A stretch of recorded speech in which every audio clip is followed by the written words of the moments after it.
주님께서 여러분과 함께 마르코가 전한 거룩한 복음입니다.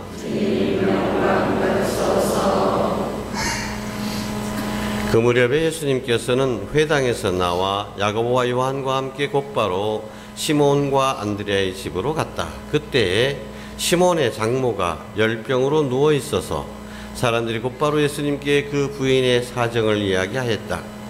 예수님께서 그 부인에게 다가가시어 손을 잡아 일으키시니 열이 가셨다. 그러자 부인은 그들의 시중을 들었다. 저녁이 되고 해가 지자 사람들이 병든 이들과 마귀 들린 이들을 모두 예수님께 데려왔다. 온 고을 사람들이 문 앞에 모여들었다. 예수님께서는 갖가지 질병을 앓는 많은 사람을 고쳐주시고 많은 마귀를 쫓아내셨다. 그러면서 마귀들이 말하는 것을 허락하지 않으셨다. 그들이 당신을 알고 있었기 때문이다. 다음 날 새벽 아직 캄캄할 때 예수님께서는 일어나 외딴 곳으로 나가시어 그곳에서 기도하셨다. 시몬과 그 일행이 예수님을 찾아 나섰다가 그분을 만나자 모두 스승님을 찾고 있습니다 하고 말하였다. 예수님께서 그들에게 말씀하셨다. 다른 이웃 고을들을 찾아가자. 그곳에도 내가 복음을 선포해야 한다. 사실 나는 그 일을 하려고 떠나온 것이다. 그러고 나서 예수님께서는 온 갈릴리아를 다니시며 회당에서 복음을 선포하시고 마귀들을 쫓아내셨다. 주님의 말씀입니다. 그리스도님 찬미합니다. 앉으십시오. 참 예수님, 오늘 강론을 준비하기 위해서 여러 가지 자료를 모으던 중에 며칠 전에 발표된 아주 충격적인 뉴스를 듣게 되었습니다. 그래서 이제 우리 정부의 통계청에서 한 것이 아니라 갤럽이라는 여론조사 기관이 있죠. 이 갤럽이라고 하는 곳에서 10년마다 한 번씩 종교 인구에 대해서 조사를 하는데 여기에서 2004년 10년 전과 비교해서 2014년도에 발표를 한 것입니다. 그 발표 내용을 들어보니까 충격적이라고 할 수 있는 것이 저한테는 첫 번째가 종교 인구가 점차 줄어들고 있다는 것이었습니다. 2014년 통계를 보면 불교가 22%, 또 개신교가 21%, 천주교가 7%로 나옵니다. 이것은 10년 전과 비교해서 불교가 많이 떨어졌죠. 그리고 개신교와 천주교는 거의 같은 10년 전에 프로테지로는 같은 숫자입니다. 그런데 무려 10년 전에는 54%가 종교를 가졌었는데 10년이 지난 이번에 보니까 50%만이 종교를 갖고 있다라는 얘기입니다. 50%만이 종교를 갖고 있다. 벌써 4%가 종교인 중에서는 거의 10%가 떨어져 나갔다는 거예요. 종교를 더 이상 갖지 않는다는 얘기입니다. 그리고 또 제 마음을 더욱더 무겁게 만든 것은 무엇이냐 하면 종교 인구가 감소할 뿐만 아니라 종교인들의 그 나이 분포가 엄청나게 달라졌다는 것입니다. 10년 전까지만 하더라도 20대, 30대가 한 30, 40%가 됐었는데 이제는 젊은이들이 거의 종교 생활을 하지 않는다는 것이었습니다. 그래서 40대가 되면 한 40%, 50대가 되면 한 50%가 종교를 갖고 있고 60대가 넘으면 68% 정도 됩니다. 그러니까 종교 인구가 점점 나이 든 사람으로 10년 뒤에는 40대도 줄어들고 50, 60대만 더 많아지겠죠.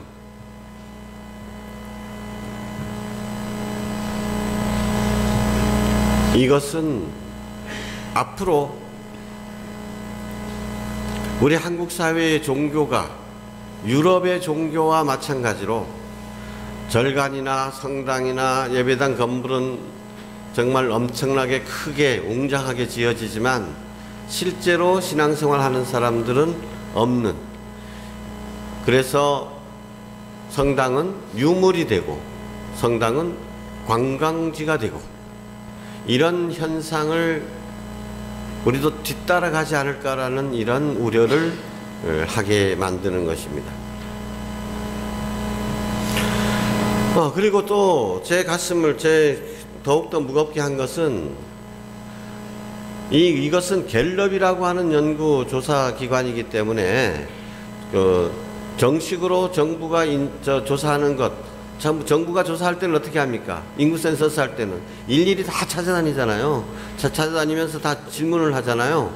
그런데 여기는 표본 조사를 한 거기 때문에 차이가 많이 있을 수 있습니다. 그런데 한국 천주교회 신자가 몇 프로라고 그럽니까? 전국 평균이 11%라고 합니다. 11%.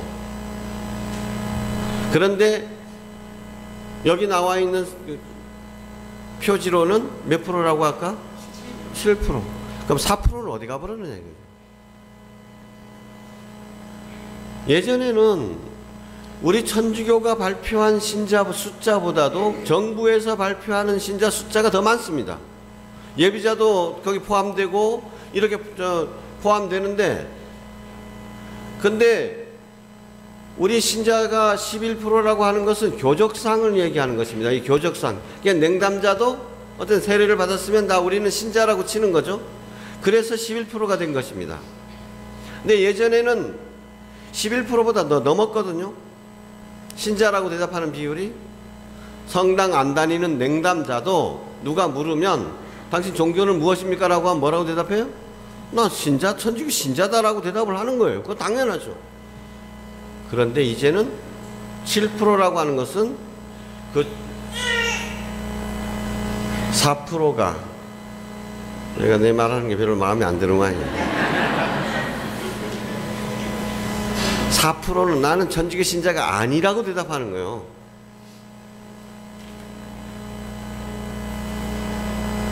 정말 놀라운 일입니다. 세례받은 사람이 11% 중에서 4%가 무려, 거의 40%가 나는 더 이상 천주교 신자가 아니라고 대답한다는 것입니다.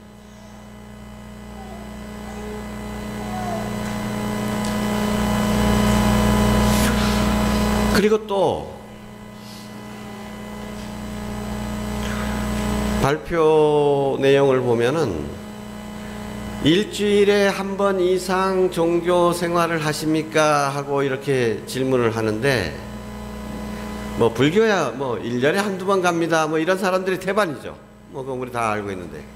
그런데 나는 개신교 신자입니다 라고 하는 사람 중에서 일주일에 한 번 이상 예배를 간다, 교회 나간다라고 하는 사람은 무려 80%입니다. 천주교 신자는 그 7%의 천주교 신자들 가운데서 일주일에 한 번 이상 나간다는 사람은 60%에 불과합니다.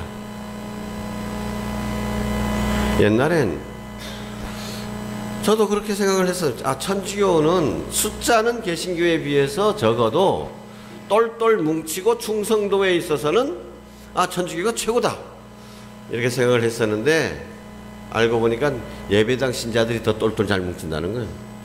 21%가 국민의 21%가 개신교 신자인데, 그 중에 80%가, 개신교 다니는 사람이 80%가 일주일에 한 번 이상 주일 예배하고, 어떻게 성서 공부를 하고 수요 예배하고 새벽 기도하고 이런 데 참여하고 있다는 얘기입니다. 근데 우리 천주교 신자들은 주일 미사 하는 것조차도 버거운 단계다. 60%만이 교적상의 전체 인구 중에서, 교적상의 전체 신자들 중에서 40%는 아예 난 천주교 신자가 아니라고 대답하고,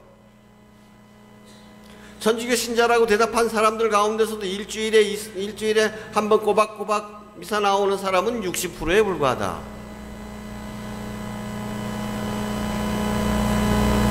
참 저는 기가 막혔습니다.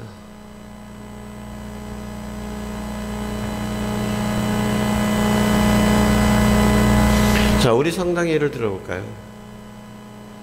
우리 성당은 우리 성당 관할구역이 여기에 우리 성당 관할구역 안에 사시는 분들이 주민들이 44,000명입니다. 어지간한 도시, 그래서 중소도시 되죠. 우리 화북만 하더라도 그렇죠.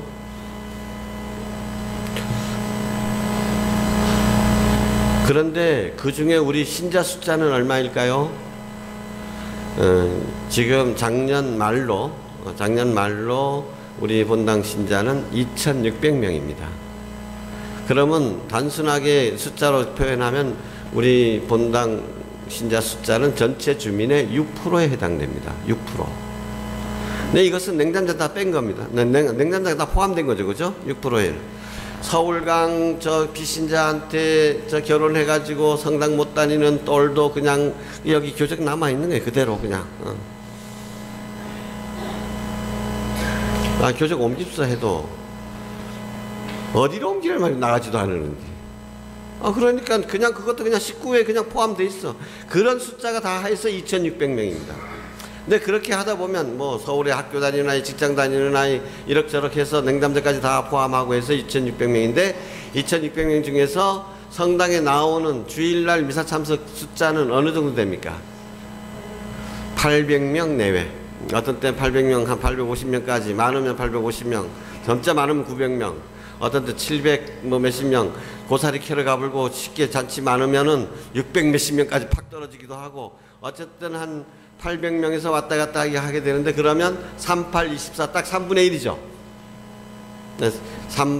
3분의 1, 2,600명이면 딱 3분의 1입니다. 3분의 1만이 주일미사 참여를 하죠. 근데 이제 3분의 1은 고정적으로 나온다고 보고, 보통 성당 안에서 평가하기를 3분의 1이 주일미사 출석하면 열심한 본당이다. 우리 성당 출석률은 다른 성당에 비하면 좋은 겁니다. 잘 나오고 있는 거예요. 4분의 1이 교적상 숫자의 4분의 1이 주일미사 참석하면 그건 조금 좀 약한 본당이다. 이렇게 4분의 1, 3분의 1 기준으로 이렇게 본당 신부들 사이에서는 평가를 합니다. 우리 성당은 그런대로 열심한 본당에 속합니다. 그나마. 그렇지만 여러분 생각해 보십시오. 그것은 다른 본당과 비교해서 하는 얘기지 3분의 2가 어디에 있는지 모르는 거예요. 신앙생활을 제대로 안 하고 있다는 얘기입니다.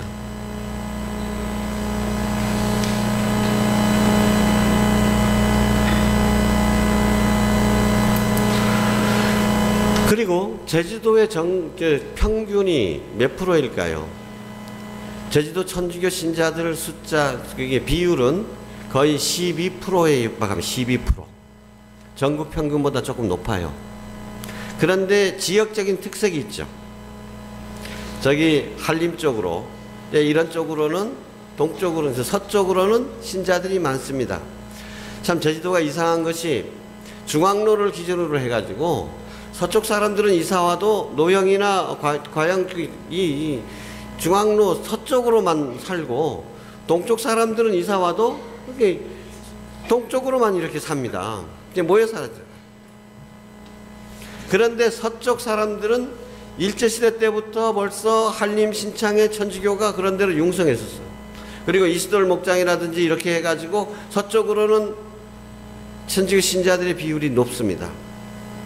그 대신 동쪽으로는, 예를 들어서 제가 신부가 됐을 때 1980년도에 제가 신품을 받았는데 30 몇 년 전의 일이죠. 그때 동쪽에 본당이라고는 달랑 하나, 동문성당 말고 동쪽으로는 본당 하나, 성사보 본당. 그것도 신자가 많아서 세운 것이 아니라 하도 없어가지고 그냥 억지로 작은 성당이지만 본당으로 세운 겁니다. 동쪽일수록 저기 어디 뭐 그 여자가 시집 가면 치마폭에 뱀이 저 수멍 댕긴다, 그 집 이런 뭐 토산, 김영 사굴 뱀 숭상하고 뭐 이런 데가 워낙 이런 미신이 강한 곳이기 때문에 신자들도 적은 겁니다. 동쪽은. 그래서 우리 성당이 신자가 적다, 6%밖에 안 된다라고 해도 나는 뭐 여기는 동쪽이니까 하고 이렇게 위로를 삼고 있었는데, 근데 요즘은 그렇지도 않지 않습니까? 여기 우리 이 아파트 때문에 사람들이 좀 많이 들어오는데, 이 아파트에는 육지 사람들도 많이 오고 또 서쪽 사람들도 많이 옵니다. 그래도 우리 화북성당이라 그러면 제주도 평균은 따라가야 될 거 아니냐 이거죠. 적어도 우리도 이 관내에 44,000명 신자면 10%, 4,400명 신자가 되어야 이게 정상이라는 얘기입니다. 잘하는 것도 아니고 평균이라는 얘기입니다. 10%가. 근데 우리는 6% 신자를 가지고도 그런 대로 뭐 교적상에 뭐 이렇게 뭐 열심히 하고 이제 점점 조금 불어나는 성당이니까 뭐 열심한 본당이다. 다른 본당은 그렇게 우리를 봐줄지 모르지만 하느님께서도 그렇게 보실까? 본당 신부로서 걱정이 많습니다.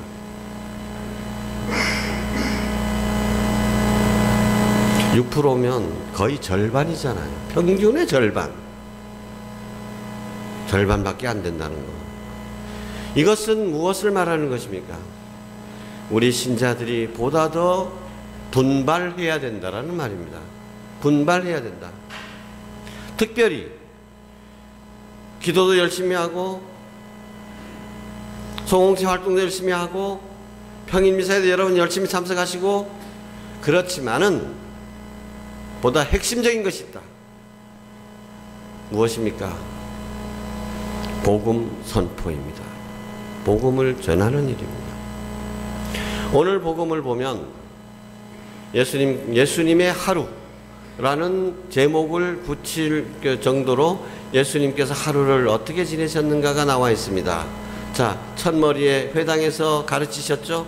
회당에서 사람들을 가르치시고 나서 그 다음에 이제 오후 늦게 되니까 시몬 베드로의 집으로 갔죠? 그때는 이 대릴사위 제도라, 그 당시 사회가. 그래서 거기 누구 집이에요? 그러니까 장모 집이잖아요. 베드로의 장모 집이죠. 그 장모 집이 베드로 집이에요. 그래서 거기 들어가니까 마침 베드로 장모가 열병에 걸려 누워 있었는데 사람들이 그 사정을 얘기하니까 예수님께서 손을 잡아서 일으켜 주시니까 즉시 열이 떨어졌다. 그래서 고쳐주시고, 그래서 그 다음 그런데 저녁 식사를 하는데 저녁 도중에 온 마을 사람들이 다 몰려왔다는 거죠. 온 마을. 이게 가파르나움이라는 동네입니다. 근데 그 당시로서는 꽤 큰 동네였습니다. 그러니까 그만큼 사람들이 많이 몰려왔다는 겁니다. 많이 몰려왔다는 것은 다른 장면에 보면은 하도 사람들이 많아서 병자를 예수님 앞에 모시고 가고 싶은데 사람에 치여가지고 도저히 뚫고 들어갈 수가 없으니까 비켜줍사 해서 해결될 일이 아니라는 거예요. 너무 많아서. 그래서 어떻게 했습니까? 놈이 지붕으로 막 옮기가지고 지붕 위에서 지붕을 뚫어가지고 예수님 앞에 달아 내려보낸 거예요. 그만큼 사람들이 많이 모여들었다는 겁니다. 근데 이 모여들은 사람들 중에서는 물론 순수하게 말씀을 듣고자 하는 분들도 있었지만은 대부분은 어떤 사람들이었어요? 도움이 필요한 사람들, 마음이 부서진 사람들, 몸이 아픈 사람들, 더러운 영에 시달리는 사람들, 이런 사람들이 예수님의 그 기적 이야기를 듣고 예수님께로부터 치유의 은혜를 받으려고 몰려든 것입니다. 그래서 동네 식구들까지, 친척들과 친구들까지 다 동원돼서 모여든 거죠. 그래서 꽉 찬 거예요. 그래서 밤새 그들을 위해서 기도해 주시는 거예요. 자, 예수님께서 그렇게 사람들이 많이 모여들었는데, 야, 이 사람인데 언제 다 치유해 주냐? 안 되겠다. 그래서 야, 저기 육체적으로 아픈 사람 손 들어보세요. 머리 아픈 사람 손 들어보세요. 해가지고 머리 아픈 거 나와라. 그 다음에 저 위장 나쁜 사람 나오세요. 이래가지고 쉽게 치유해 주셨을까? 어떻게 치유해 주셨는지 나와 있지 않습니다만 예수님은 그런 식으로 안 하셨을 겁니다.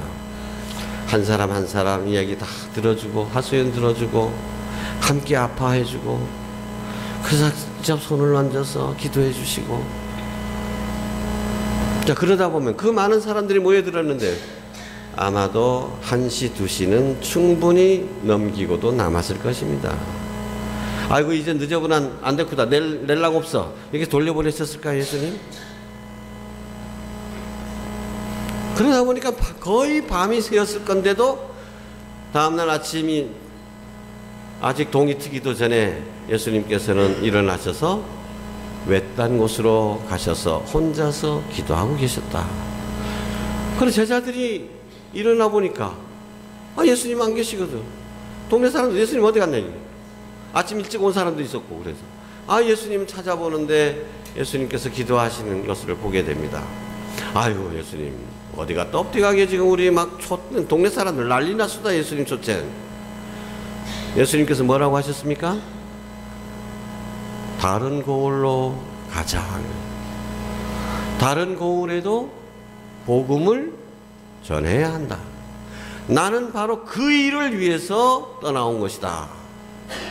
떠나왔다는 게 어디로부터 왔다는 겁니까? 하늘에서부터 오셨다는 얘기죠.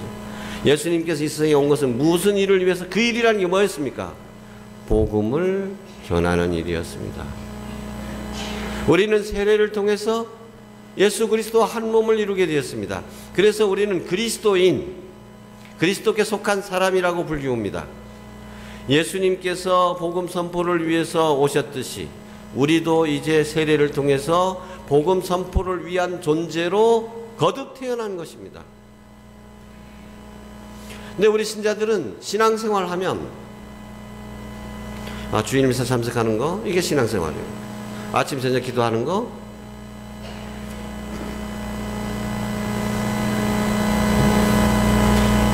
평일 미사 참석하는 거, 이런 게 신앙생활의 전부라고 생각을 합니다. 그러나 신앙생활의 본질이 무엇인지를 우리는 다시 한번 깨달아야 됩니다. 이것이 우리 부족하다는 겁니다. 신앙생활은 내가 하느님의 자녀가 돼가지고 내가 죽은 다음에도 고통받지 않고 영원한 행복을 누리게 되는 것, 이것이 아닙니다. 자, 우스갯소리 하나 할까요?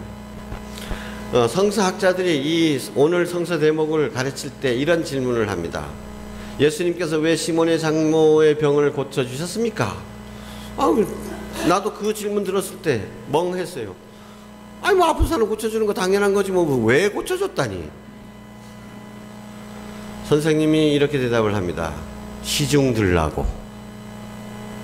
근데 우스갯 소리 같지만 핵심이 여기 들어있는 것입니다. 장모의 병을 고쳐주신 것은 장모가 더 이상 아프지 않고 혼자 잘 먹고 잘 살라는 것이 아니라 병을 고쳐주시고 건강하게 됨으로써 어떻게 남을 섬기라고, 그렇게 치유의 은총이 주어지는 것입니다. 여러분은 시몬의 장모보다 더 큰 은혜를 받았습니까? 아니면 좁게 받았습니까? 엄청난 은혜를 받았습니다. 열병에서 치유되는 것만이 아니라 하느님의 자녀가 되는 놀라운 특권을 받았습니다. 그런데 이 하느님의 자녀가 되는 특권은 나만을 위한 것이 아니라는 것을 알아야 됩니다. 주님께서 우리에게 은총을 내려주실 때 이 은총은 나누라고 주어지는 것입니다. 그럴 때 비로소 진정으로 내가 되는 것입니다.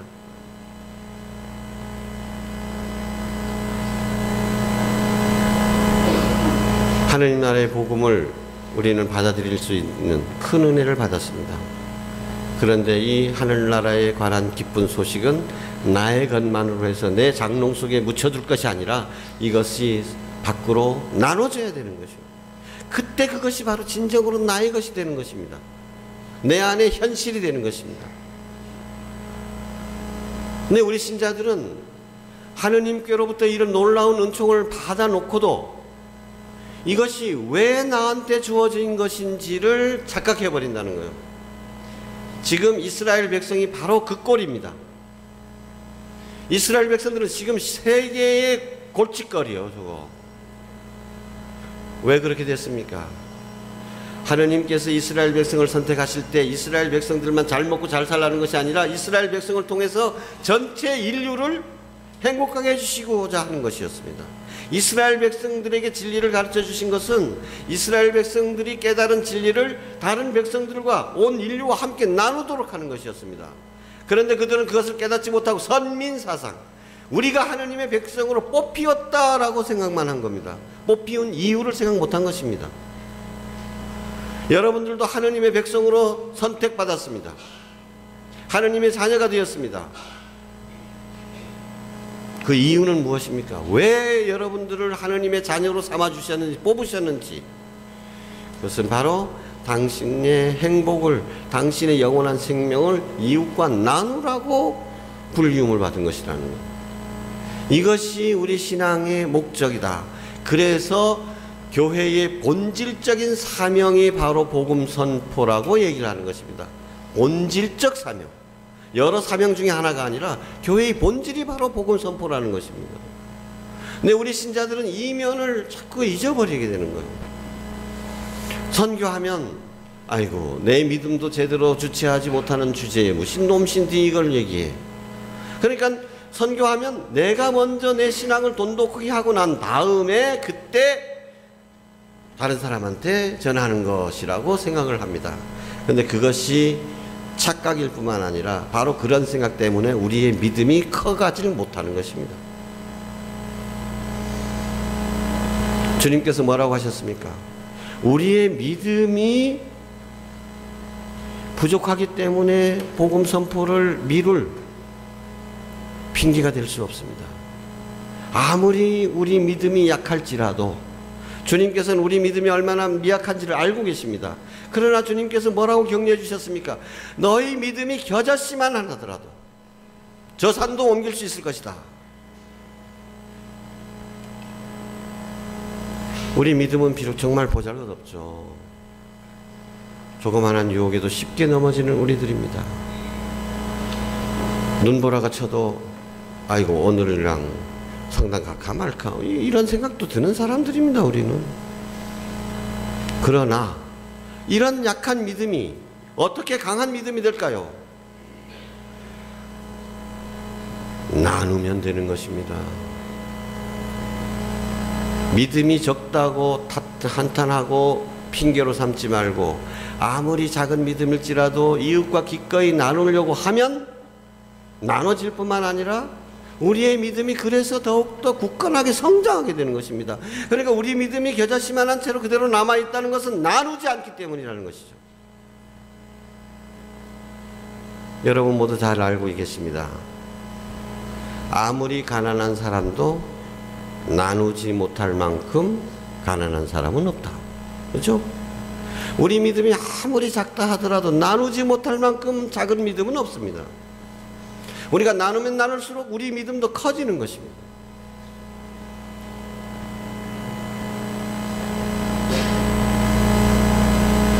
이번 우리 이달을 우리는 선교의 달로 지내고 있습니다. 매일 미사 끝에 선교를 위한 기도를 바치죠. 참 우리 조상들이 참 신앙생활을 위해 가지고 그 혹독한 박해 속에서도 그래서 바퀴를 피하고 도망다니는 것이 산속으로 더 깊이 들어갈 수밖에 없죠. 산속에 들어가 가지고 먹고 살 수 있는 길이 뭡니까? 화전 일구는 것밖에 더 있습니까? 그래 가지고 입에 풀칠하면서 그래서 할 수 있는 일이 겨울에는 뭐 해야 됩니까? 농사 못 지으면 숯 만드는 거. 그래서 팔아 시장에 가서. 그 다음에 숯이 많으니까 거기다가 도자기, 그 장독 이런 거, 옹기 이런 거 구워가지고 시장에 나가서 팔고. 그러면서도 신앙을 지켜왔을 뿐만 아니라 신앙을 오히려 더 이웃들과 함께 나누게 된 것입니다. 우리는 이런 순교자들의 후회라는 것을 명심해야 하겠습니다.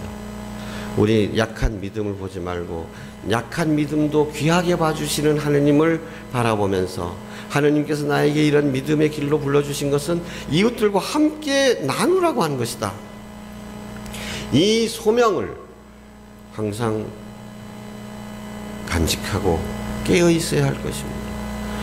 3월 1일까지 입교자 환영식 때까지 열심히 기도하시고 열심히 활동하시고 3월 1일 날 여러분 모두 적어도 한 사람 이상씩은 꼭 손 붙잡고 나올 수 있었으면 좋겠습니다. 지금 이번에 갤럽 조사가 교황님 방한 이전에 이루어진 것인지 이후에 이루어진 것인지 제가 조사를 해봐도 그것이 나타나지 않아가지고 궁금합니다. 교황님 방한한 이후에도 세상 사람들에게 천주교에 대해서 어떻게 생각하느냐고 물었는데도 호감도가 불교 다음이었을까? 불교가 좋다는 사람들은 25%입니다. 종교 안 가진 사람들 중에 25%가 불교가 좋다고. 천주교는 그 다음 3% 정도 됩니다. 불교보다도 더 호감도가 낮은 종교가 됐어. 전 이걸 받아들이기 힘듭니다. 어쨌든 더 조사를 해봐야 되겠지만요. 근데 그럼에도 불구하고요. 며칠 전에 수녀님께서 어느 가게를 가셨대. 수녀님 복장하고 거기 가셨으니까 옆에 손님이 아이고 수녀님 내 친구가 아주 열심히 성당 다니는 친구가 있는데요. 그래. 근데 그놈은 나한테 성당 가자는 소리 한 번도 안 합니다. 수녀님 나는 성당에 못 갑니까? 아이고 왜 못 옵니까? 이거 신부는 수녀님 얼씨구나 좋구나 해가지고 엊그제 또 면담 오신 한 분도 저희 너무 힘들고 신앙을 갖고 싶은데 어떻게 해야 되나. 자기가 직장은 일터는 여기지만 자기 사는 데는 노영 쪽이라 노영 쪽에 성당을 찾아봐야 되나 이러고 그게 가고는 싶은데 믿고는 싶은데 어떻게 해야 될지를 모르는 거예요. 근데 어떤 신자가 아이고 나 성당 다님수다 하니까 아이고 그러면 난 성당 다니면 나 성당 다니고 싶은데 아이고 잘 돼서 내려오는 겁니다. 아직도 나의 나눔을 기다리는 사람이 많다는 것을 기억하십시오. 주님께서 나를 도구로 쓰시고 계십니다. 3월 1일 날 여러분들의 약한 믿음이 주님 안에서는 귀하다는 것을 몸으로 행동으로 보여주시기를 바랍니다. 아멘. 네, 이어서 유아 세례가 기행되겠습니다. 다음 달에도 3월 1일 날도 나는